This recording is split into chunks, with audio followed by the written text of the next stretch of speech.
Hi to wow, or welcome to NASA Connect. I'm Jennifer Pulley, and this is the National Museum of the American Indian. And I'm Dr. Stan Odenwald at an archaeological site in Mexico. Hola! This is NASA Connect, the show that connects you to math, science, technology, and NASA. On today's program, you will see how ancient cultures found a connection to the stars. You will also learn how many of these societies were very sophisticated when making celestial observations. You'll also learn about the mathematics and geometry used by these ancient peoples to make their observations. What you will learn today will absolutely astound you. But first, Jennifer, tell us about that building that you're in. Sten, this is the newest museum in our nation's capital. As you enter the museum, hundreds of written and spoken words meaning welcome in native languages throughout the Americas are projected onto this wall. These people, not only here in the Americas, but also their brothers and sisters in Africa, Asia, Europe, and the Pacific, looked at our starry skies. All of these people had a connection to the sun. In the museum, this room celebrates the sun. From this circle, the four cardinal directions, north, south, east, and west, extend out of the building. The angles of solstices and equinoxes are mapped on the floor. A light spectrum is cast by the sun, which shines through the prisms set into the south-facing wall. Each prism is sighted to the sun for a particular time of day and season. The dramatic designs in this modern museum show the connection between astronomy, nature, and people.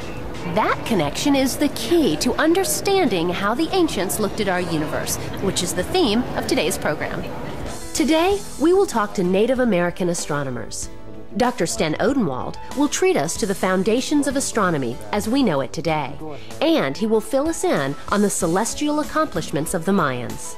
Throughout the program, you will be asked to answer several inquiry-based questions. After the questions appear on the screen, your teacher will pause the program to allow you time to answer and discuss the questions. This is your time to explore and become critical thinkers. Now, let's learn more about ancient observatories. The science of interpreting the relationship between the sun and the daily lives of primitive people is called Archeoastronomy. Archeo meaning archaeology, and astronomy meaning the study of stars. Observing celestial phenomena is the one constant that unifies humankind throughout space and time. Ancient man knew celestial events followed cycles, circles, and these events could be recorded. Approximately 5,000 years ago, they devised a way to place stones in certain positions to align for lunar and solar events. Events like seasons were noted and found to recur regularly with certain positions of the sun and stars. The Earth spins on its axis once every day and gives us the familiar experience of daytime and nighttime. For thousands of years, humans have used this cosmic cycle to regulate their workday, their meals, and their sleep. The Earth orbits the sun once every year, and from this we get the familiar 365-day cycle. Earth's orbit around the sun is an ellipse. Basically, that means an oval, with the sun offset from the center of the ellipse. Does this mean that we have summer when the Earth is closest to the sun and winter when the Earth is farthest from the sun? The surprising fact is that the distance from the Earth to the sun has absolutely nothing to do with the changing seasons. Our northern hemisphere is closest to the sun in January and farthest from the sun in July. So what is causing the change in temperature? Earth's axis is tilted by 23.5 degrees from a line perpendicular to Earth's orbit. What does this mean? To understand this tilt, we have to use a bit of basic geometry. An angle has two sides and a vertex. The sides are rays that share a common endpoint called the vertex. The angle formed by two rays can be named in a variety of ways. For example, the angle formed by ray AB and ray AC can be named angle BAC, angle CAB, or angle A for short. Notice that A must be the middle letter in both three-letter names, because it's the vertex. You can measure angles using a protractor. The unit of measure is degrees. Angles can be classified by their measures as acute, right, obtuse, and straight. If the Earth rotated on its axis perpendicular to or at a right angle to the orbit, there would be no changes in temperature. The Earth rotates at an angle 23.5 degrees from this perpendicular line. It's a very small tilt, but enough to affect the sun's rays hitting the Earth. This is a great time to pause the program and think about the following questions. Why is the area near Earth's equator hotter than the areas near the poles? If the tilt of Earth's axis measured 33 degrees rather than 23.5, how might seasonal changes and temperature ranges differ? Teachers, it's now time to pause the program.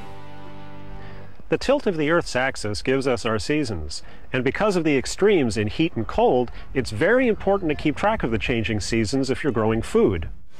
This seasonal cycle is important to ancient and even modern people.